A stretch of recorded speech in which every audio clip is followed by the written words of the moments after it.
Yo creo que en realidad son las dos cosas, para ser honesto. Por un lado, quieren energías más limpias. Por un lado, sienten que hay un clamor de la sociedad, digamos, de alguna manera, que pide estas cosas, y estar en línea con esas cosas siempre es bueno. Incluso desde el punto de vista de marketing de la empresa te ayuda muchísimo tener paneles, hacer biogás, hacer este tipo de cosas, está muy bien visto. Pero por otro lado hay una enorme necesidad de bajar los costos de la energía, y por otro lado el hecho de ser independientes en la generación de energía, digamos, también los libera de ciertas cuestiones, como por ejemplo el pago de impuestos. ¿Y por qué Entre Ríos tiene una de las energías más caras del país? Bueno, es necesario entender qué es lo que se está cobrando en cada una de las boletas, quiénes son los actores que transitan en todo el espectro que tiene cobrar una energía eléctrica o dar el servicio de energía eléctrica. Por eso, con esto arrancamos con Elvio Wiflet para entender cuáles son los componentes que tiene una tarifa para cobrarse.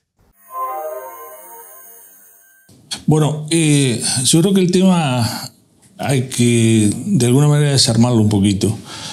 En primer lugar, la energía, que es la que se vende en todo el país, ¿no es cierto?, a través del sistema del SADI, que se llama, tiene un precio único para todo el país, más el transporte, ¿no? Con lo cual, eso de alguna manera pondría a todas las provincias en una igualdad de condiciones desde el punto de vista del costo de la energía. ¿De dónde sale eso? Es interesante también porque no está escrito en ningún lado.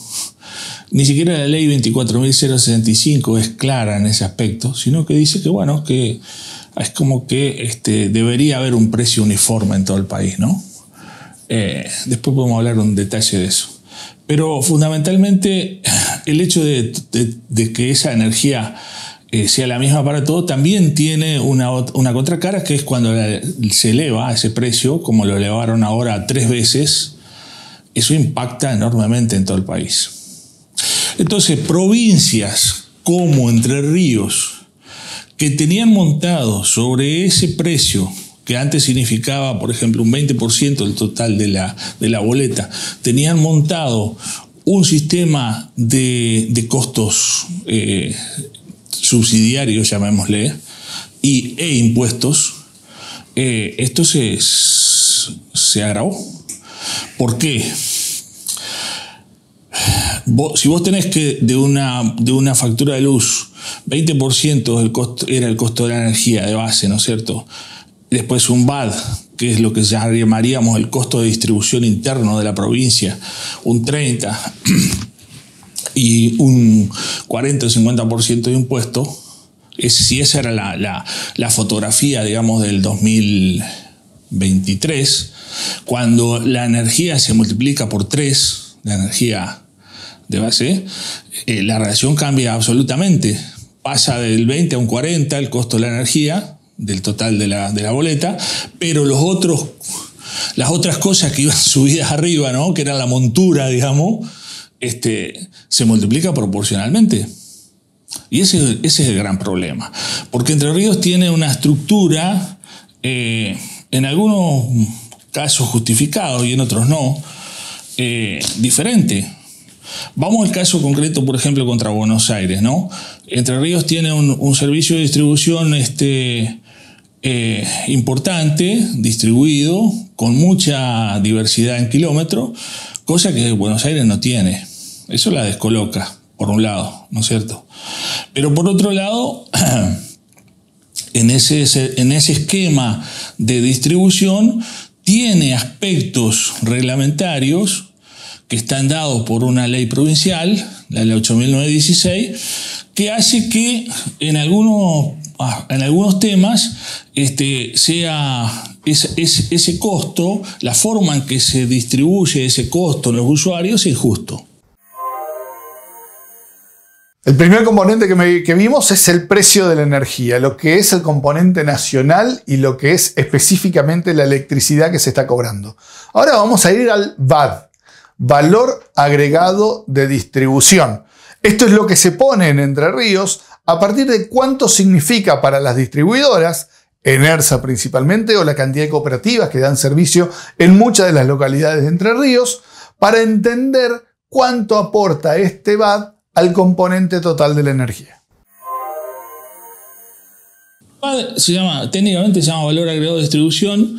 Es lo que sería el costo de distribuir la energía tomada desde la nación, desde el SADI en media tensión y distribuyéndola en baja y media tensión dentro de la provincia, digamos. Sí. Y ese valor agregado de distribución están metidos adentro todo lo que significa el funcionamiento de la empresa que tiene que hacer eso. Obvio. Sea cooperativas. Sí. O sea, la propia. Sí, vale para todo el sistema de distribución de la provincia, que está básicamente, mayoritariamente cumplido por Enersa, que es la empresa de sociedad del Estado, y por otro lado 17 cooperativas. ¿Es igual el VAD de una cooperativa al VAD de Enersa? No, porque el VAD está conformado por los costos propios de cada distribuidora, digamos. Entonces cada uno tiene su ¿Hoy están diferenciados en la tarifa? No, hoy hay una tarifa única en toda la provincia regulada por el EPRE. O sea que hay cooperativas que tienen menos costos, sí, que cobran un VAD muchísimo más alto porque están tomados siempre por Enersa. Puede ser, pero la lógica de esto es que hay una tarifa única. Igual que en la nación, hay una tarifa única para toda la provincia, ¿está?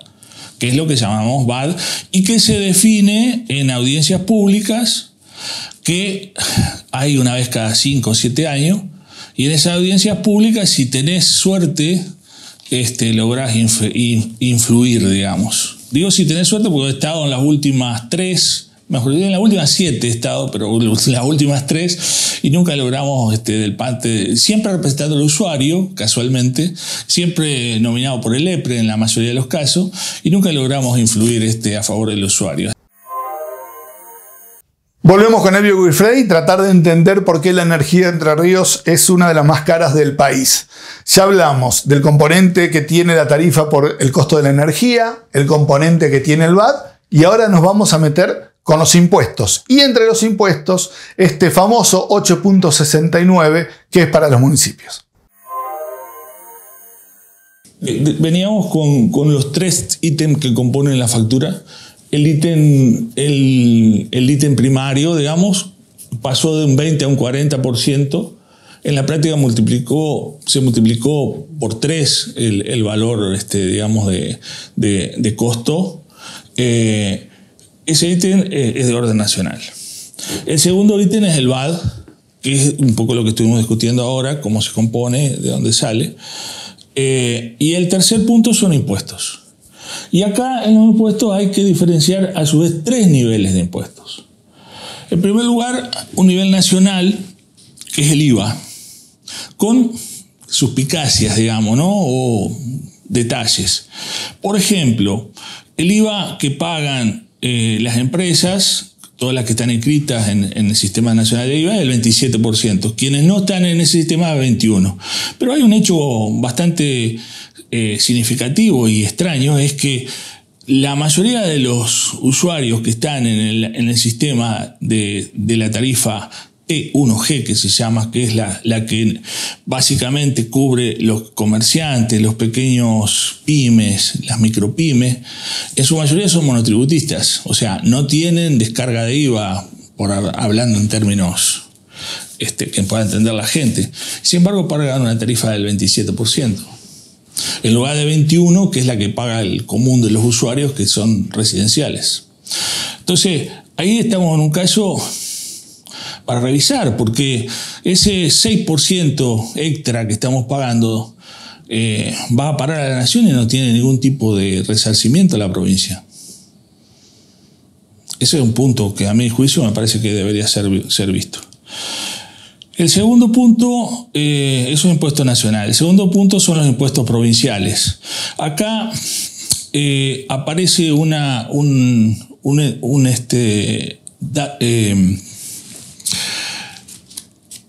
un número que es el 869, que aparece en todos los números, en todas las boletas, y uno 869.56. Dice, ¿de dónde salió un poco esto acá? Bueno, cuando se hace la transferencia de la agua de energía a Enersa, se establece, o se pensó en ese momento, que era necesario que la empresa distribuidora, llámese Enersa o cooperativas, paguen un canon a los municipios por el uso de la tierra. Ese canon se establece primero en un 8% y después, nadie sabe por qué, se establece que ese canon debe pagar IVA. Y por lo tanto aparece ese numerito ahí incompleto, 8.6956. Todas cosas que se escribieron en su momento y que hoy en día seguimos pagando.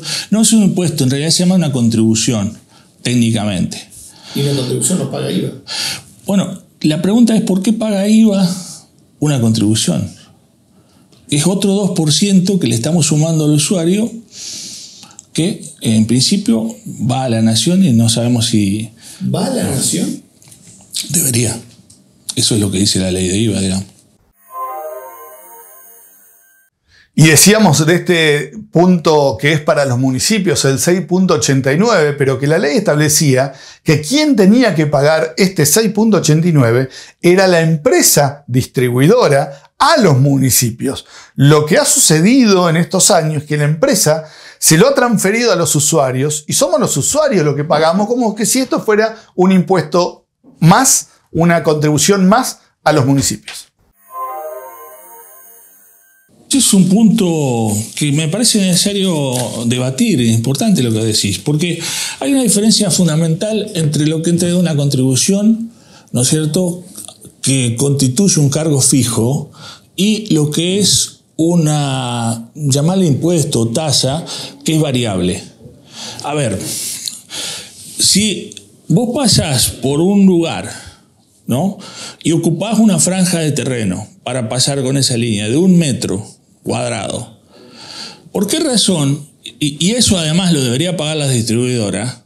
Debería ser un bloque fijo de dinero que vos pagás por ese metro que estás pasando. A ver, vamos a ser claros. Si yo paso por Paraná y tengo 10.000 kilómetros de cables, lo divido a eso por la cantidad de metros cuadrados y me va a dar un número fijo. Y eso es el canon que pago.